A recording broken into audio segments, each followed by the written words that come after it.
So a couple goes to this home to adopt a child, and they look at the children that have come forward, and it's a very exciting day, and the kids are very excited, and they've been washed and cleaned, and they're in their dress-up clothes, and they're on their best behavior. And the couple looks at each child and then comes to a moment and looks at the caretaker and says, "Do you have any other children?" And she said, "As a matter of fact, we do. We have a little boy, troubled child. We didn't prepare him today. He hasn't been bathed or anything, and came from a very troubled situation, and we don't really think you would want him." And they said, "Well, can we see him, please?" And so she brings out the little boy and continues to explain, "Well, you don't understand, and he has tantrums, and he's this, and he's that." And the couple look at her and go, "He's the one that we want." And she goes, "I don't understand." And the couple said, "Because we see him. We see him, and we see all the blessings that he is going to live into his life and what he is going to become. And he is our child." You know, Khalil Gibran, the great mystic, would say that, and I do this at every christening ceremony, and it is one of the strongest ideas that makes absolute sense to me when we say, your children are not your children. They come through you, but they do not come from you. They are children of God and life's longing for itself. You see, all of us, on one level of our lives, we are adopted. And we adopt different ideas. We adopt different thoughts. We adopt different limitations. We adopt different things based upon our culture and our environment and what we have been exposed to, you see. And so when we really get the bigger picture, which is what we have been working on for these 7 weeks, when we get the picture that we're born into a family and world, and all that is beautiful, it doesn't have to be wrong, but what we are here for is something so much more than that. We're not just drawing from the wellspring of our DNA or our heritage or all of that. We're drawing from where we literally came from. A place of infinity, a place of possibility, a place where there is no limitation except the one that we place upon ourselves. We're not always here every week so that you can hear something new. We're here every week determined that you will see yourself as new. Can you get that? We're here so you will see something new about yourself, that because of other ideas that you have adopted, that you need something or someone or a moment to see you. I thought for many years that I was adopted. And I actually teased my mother up until I was 45 years old.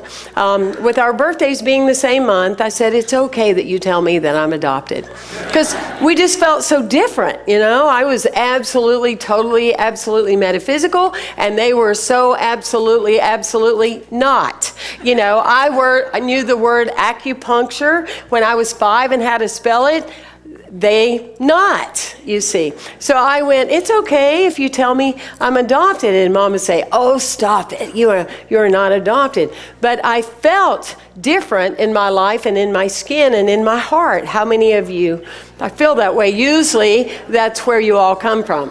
That's where New Thought is the movement that gathers people that know they're different and learn to stand in that. It's one thing to know you're different and feel awkward.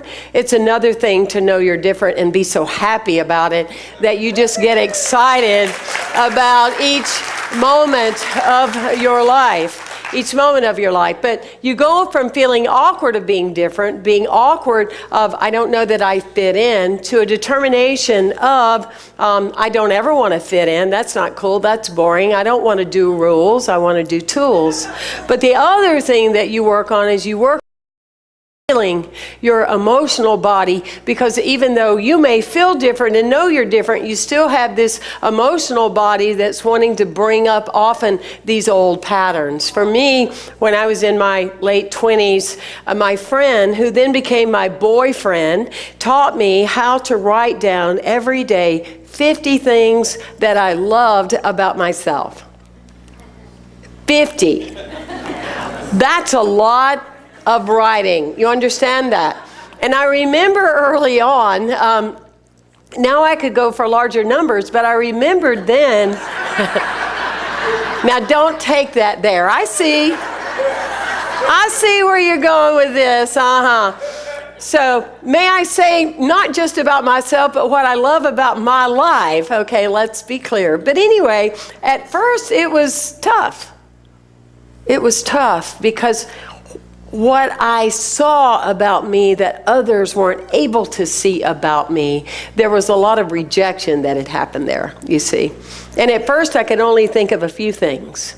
But after a while, things started changing, things started shifting. Wow, interesting and incredible, and how it would multiply until you really get that. And we've talked about that in this series of how necessary it is that you know that you're created out of love. You will always be love. And anything else you're trying to put on yourself is a no-go. Right? Okay, so we're on it so far. Well, for me, I still had this pattern occur. So I asked for a sign.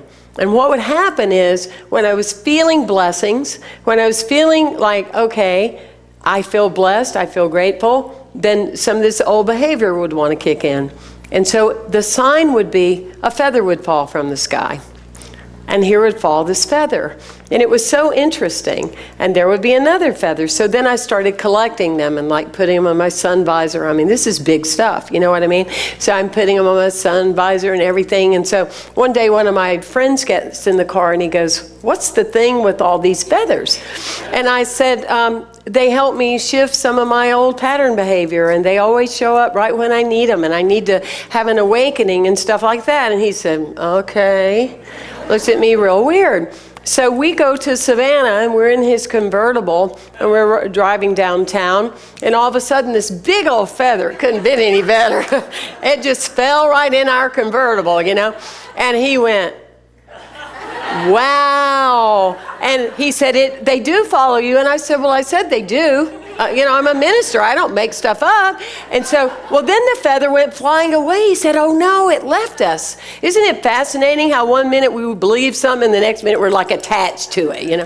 He was like, oh, it left us. I said, well, it'll be back if it's supposed to. Here it came and it fell back. Couldn't have been more perfect, right? Fell back in the convertible. Next time I got in his car, he had feathers all over. Like all over the place. I was in London speaking, and that old behavior of, why am I here? And these people aren't really like into what I'm into, blah, blah, blah, blah, blah. I go to the restroom, I come back, right in front of me where I would be standing are feathers. There's no windows open, no doors, feathers.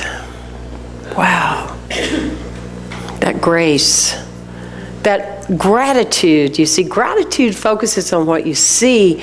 Grace allows you the component of bringing in what you don't see. And there's no way often to even language that, you know. And the more you activate that concept of grace within you, the more that it is just natural. Like everything else that you do, the air you breathe, the words you speak, the heart that feels, it just happens.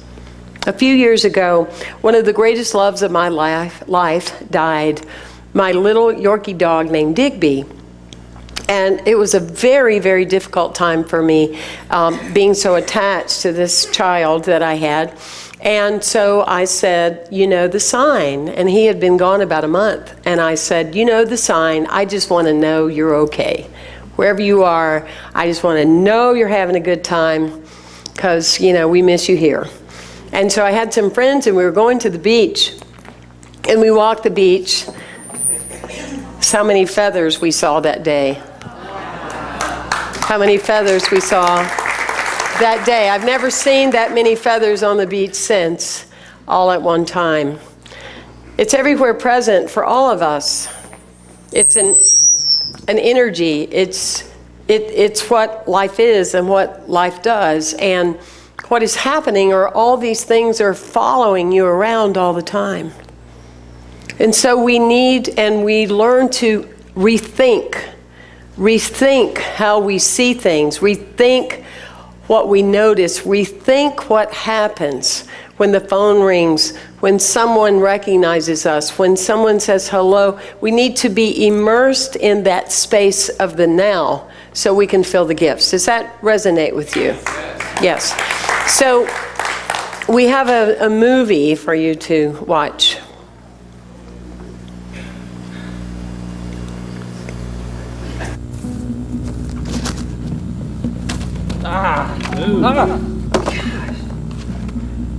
Rough morning? Rough life. Yeah. You know, here I am, stuck riding the bus. My wife took the car. Oh, yeah, that is rough. No, to Yonkers with the kids to stay with a man. It's my own fault, though. I made a mistake. Big mistake. Don't know if the old marriage is gonna survive. Oh, yeah. Where you going? I don't know. You don't know. Just going. Mm-hmm. I thought I might look for a job or something. I lost mine. It's all related to... Why your wife left? Yeah. Yeah. She may not come back. She may not. Anyway. But what else? What else what? Well, what other stuff have you done? Stuff. Yeah, you know, rotten stuff. I'm sure that's not it. What are you, some sort of psychiatrist or something? Never mind. You don't need to go into my life. We're both here. You're thinking about it anyway. I mean, you might as well. Well, I haven't spent much time with my kids. Yeah. And haven't had the most honest business practices, that's for sure. No integrity, sure. I was in the Air Force for a while, though. Really? No. It's actually a lie. I was wanting to be a pilot. I don't know why I lie all the time. It's ridiculous. I lie to everyone. Yeah, especially yourself. Too proud to be a loser, I guess. Loser. I'm sorry, I don't understand why you're taking such joy in my situation. No, I take no joy. Oh, no, you are taking joy in my situation. You're laughing and giggling the whole time since I showed up. What? I'm not laughing at you. All right, this doesn't have anything to do with you. Okay. That's me. You're me, or at least I was you, not too long ago. I've been there, man. Everything you've said, I've done. Or at least similar. Maybe worse. I don't know. I don't know your whole story. Why on earth are you smiling here? Because grace and love and forgiveness, they're like water when it's poured out and it runs into the cracks and the low places. Because that's me now. That's me today. Drenched in grace, love, and forgiveness. It could be you too if you want it.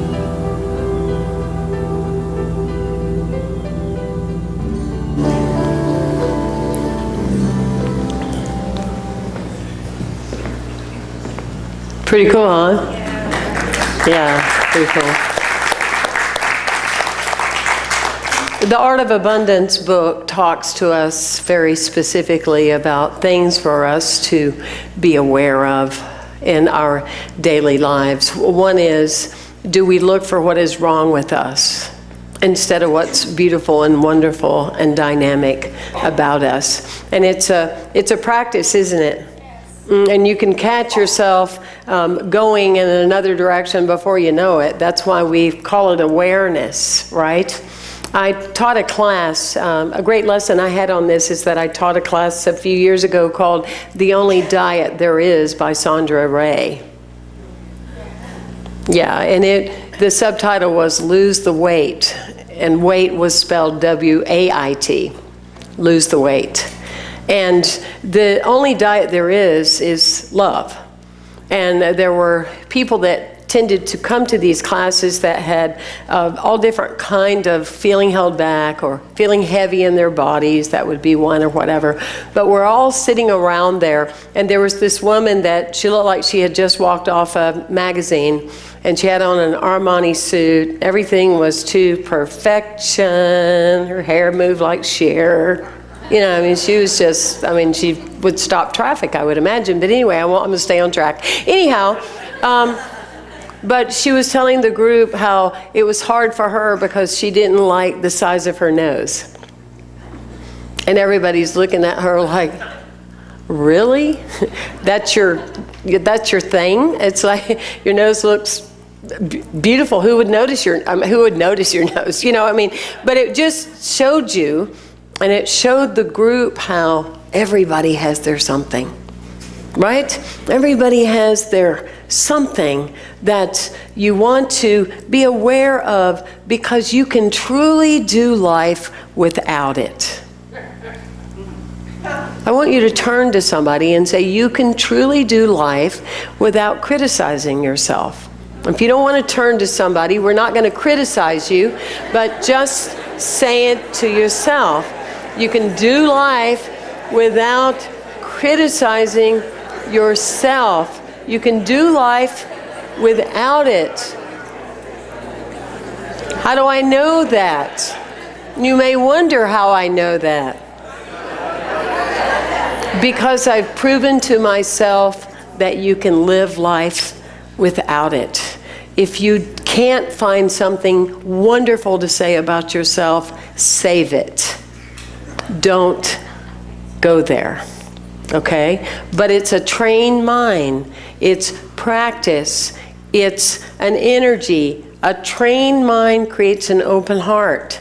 And it requires the awareness. It requires for you to tell your loved ones or your family or your friends or someone, when you hear me criticizing myself, look at me and say, stop it. You know, or say stop sign, or say big frog, or, you know, whatever you need, okay? Oh, Trudy's time out, okay. Yeah, or wear a t-shirt, you know, don't go there, whatever. But make an agreement, because the joy that begins to, it's like that guy is like, what do you mean? And you're sitting there laughing, and, you know, all of that, because at the end of the day, at the end of the life, so much of this stuff is laughable. What we give our time to, what we give our energy to, what we focus on. Look at us. I see you. I would adopt you. Would you adopt me? Yes. I see you. I don't see the other. I'm not aware of the other. What will your life be when you're not? Thank you for being here. Thank you. Thank you. Thank you.